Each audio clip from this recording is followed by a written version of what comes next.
Hey guys, in today's video, I'm so excited because Hey guys. Hey guys, in today's video, I'm so excited because I'm going to share with you how I planned my math block for the entire week. This will save you so much time and energy in planning. Guys, make sure you watch this video. It is awesome. Let's get started. I am Sarah Barnett from Simply STEAM. Thank you for joining me tonight. I hope that you are healthy, safe, and in a dry spot. For those of you who are joining us, I just want to tell you a little bit about myself before we get started. I've taught kindergarten, first, second, and third grade. I just finished up my 8.5 years of teaching. Also coached the only K2 STEM group in North Carolina for 4 years. So that was a great adventure and actually led me to learning more, consuming more information about math and science and about how to go about that for teaching it to our primary students. I'd love to know, while I'm drinking this, I'd love to know what grade you teach or just anything. Did you teach kindergarten, first, or second? What questions might you have about structuring your math, your whole group math? I'd love to know what kinds of questions that you might have. So I'm going to go ahead and share my screen and we're going to get started. We're going to talk today about structuring your math block. And when I first started teaching, I wish that somebody had laid this out for me because I spent so many days in trial and error and just like not knowing if I was doing enough or not knowing if I was doing too much or what. This right here, the structure that I'm about to show you, helped my class grow by 21 points, okay? And I don't mean 21 points from the pre-assessment to the post-assessment. I mean, it was a post-assessment and they did horrible. And I was like, I've got to redo everything. So I did it and they all grew. And it was a 21% class average for that. So I've kept the same structure since, and it has worked out so well for me. And I hope that you can learn something from it, whether you take the whole thing or bits and pieces from it. I hope that you find something that benefits you and your students. So let's get started. Here's kind of the overview of everything that we're going to go over tonight. So we have, I've laid it out by days, and this is the structure of how I go about my math block. You're welcome to take a screenshot of this. I hope you got me cheesing with my thumbs up, and I'm going to walk you through each piece, okay? So real quick, you can see that most days are the same, but they differ a little bit, and I'm going to explain why. So Monday, I start out with a read aloud and the vocabulary, and I do that because we're introducing a new skill, and so with a new skill comes a new book. I'm going to dive into everything deeply, but I want to just kind of do an overview for now. So Tuesday, Wednesday, Thursday, Friday, we start off with a homework or a spiral review. And then after we do that, we do writing about math. For writing about math, I'm going to go in through, because I do things differently on Monday and then the rest of the week. So I'm going to explain to you what we write about in math. And yes, we write a lot about math. And then I'm going to explain to you guys, we do math facts after we write about math because I want to get my kids up and moving.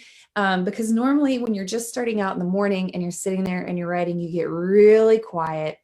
And I really need my kids to have those rich math discussions with one another. So I like to start with the math facts to kind of get their blood flowing and their brains thinking. So after we do math facts, we do our problem of the day, and that is always a word problem. They get a word problem every single day, whether it's something that I make up or something that I use from my school. So our district is really fantastic at making sure that we have resources, and we've been currently using iReady Math. And prior to that, I had used Envisions. And so I'm familiar with several of the, and we also did, I believe it was a New York one before. So I'm familiar with some of these math programs out there, but nobody's ever put it in pieces for me. So I've had to figure this out. On Monday, Tuesday, Wednesday, we do a think, pair, share. I'll explain all of that, followed by the mini lesson, formative, summative assessments, and math centers. So let's get started. And I'm going to tell you too how much time we spend. There's only about 1 hour, 10 minutes max for our math block. And we do all of that. Let me go back. 1 hour, 10 minutes. Okay. So on Monday, I introduce with literature. The reason why is because I want to pose a problem. When you're looking for books, I challenge you to look for books that have diversity, that show diverse cultures in them. So one example that I have right now is Two of Everything. Right now, I am aware and I know that there is a lack of diversity for math books specifically. And I would love if you have some diverse math books that you would like to share in the comments below. I would really appreciate it if you would share that below. And I'm sure more people would also appreciate that as well. Also, when I'm looking for the book, I'm looking for ways to show how to solve the problem. I may not read how they solve that problem first. I may stop right at the climax when we're about to get to how they solve the problem. And then I might wait until I teach the lesson and use that as the teaching point of my mini lesson, if that makes sense.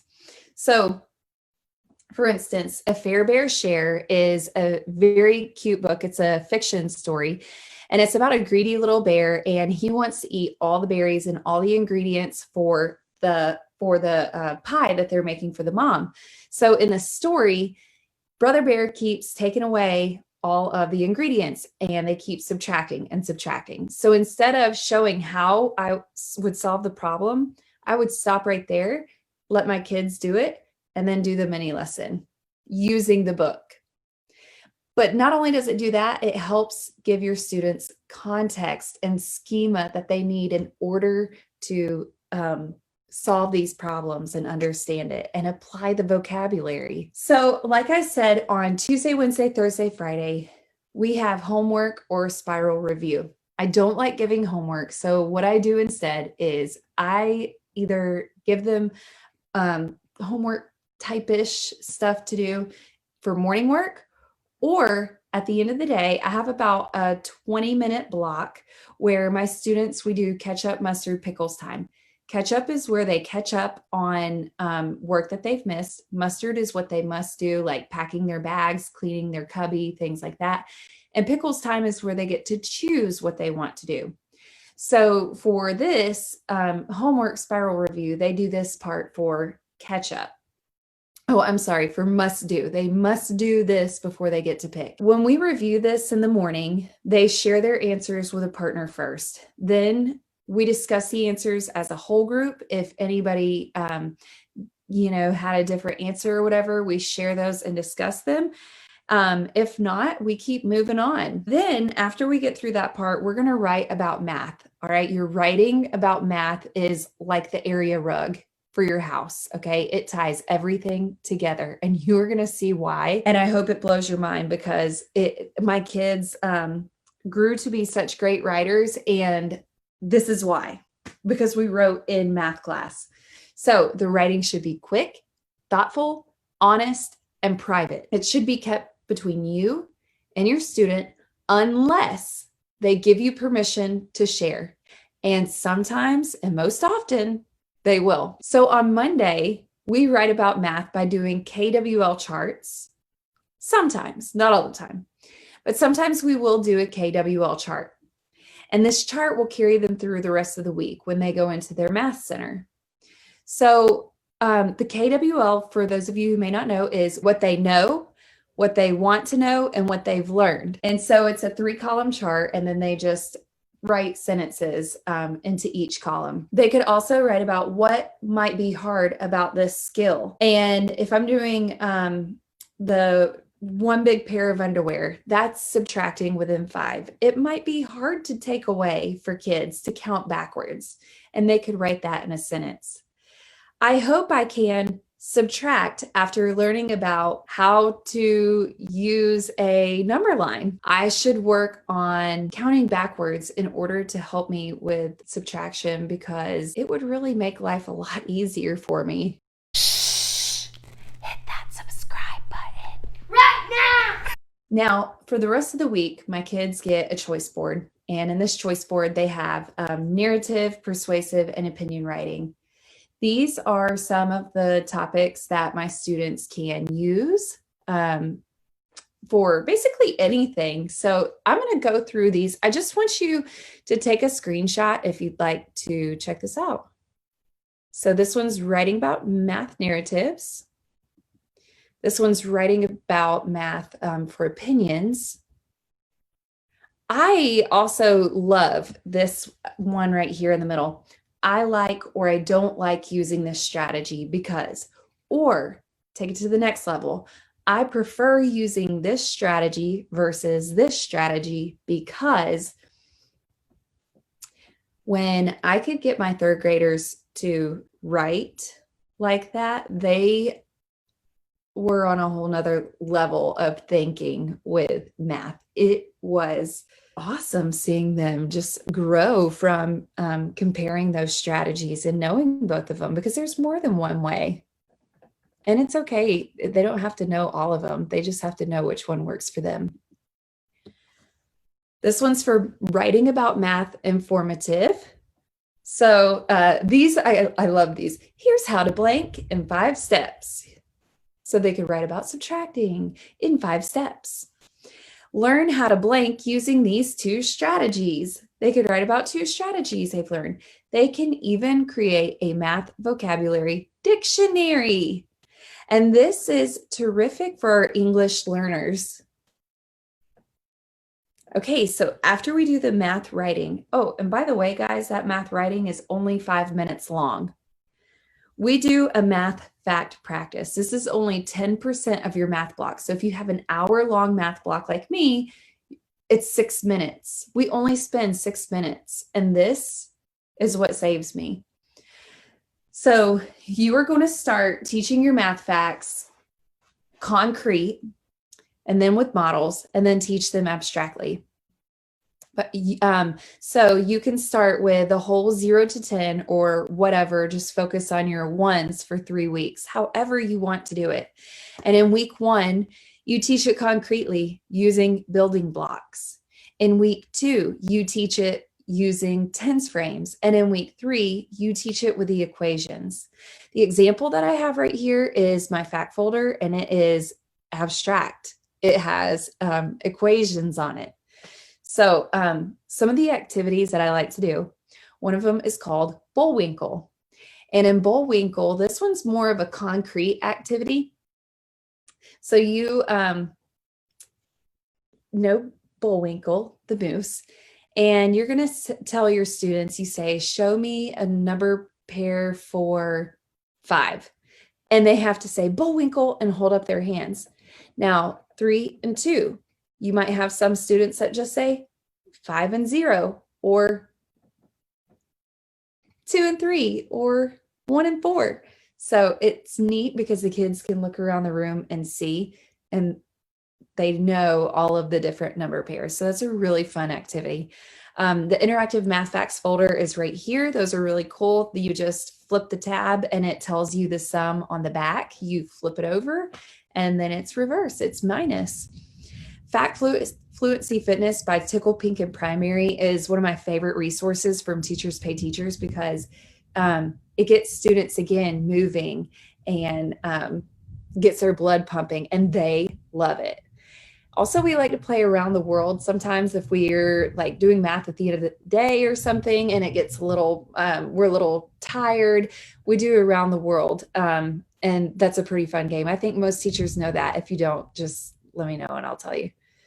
Okay, so after we do our fact practice, we start with our problem of the day. This is a word problem, and it's focused on the new skill.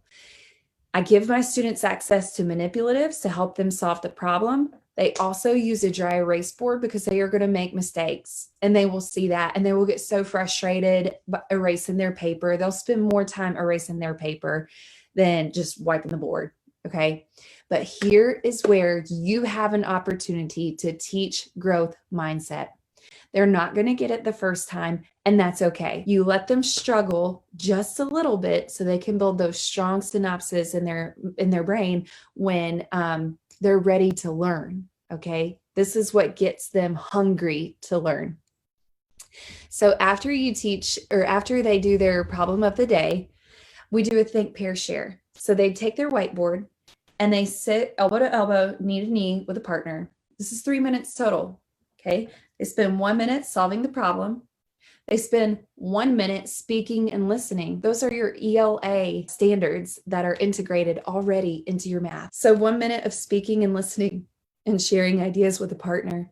And then 1 minute of sharing whole group with a class. We share examples together. And guess what? We share examples and non-examples because that's important. And it's also important to note that there can be more than one way. After the think, pair, share, what I do is I do a mini lesson. Now, think of it this way. The amount of time that you should spend on your mini lesson should be the same age as your students. So if your students are 5, 6 years old, you spend 5 or 6 minutes on that mini lesson. If they're 7 or 8, you spend 7 to 8. If you can use a song to teach, that's going to be gold. Movement is gold.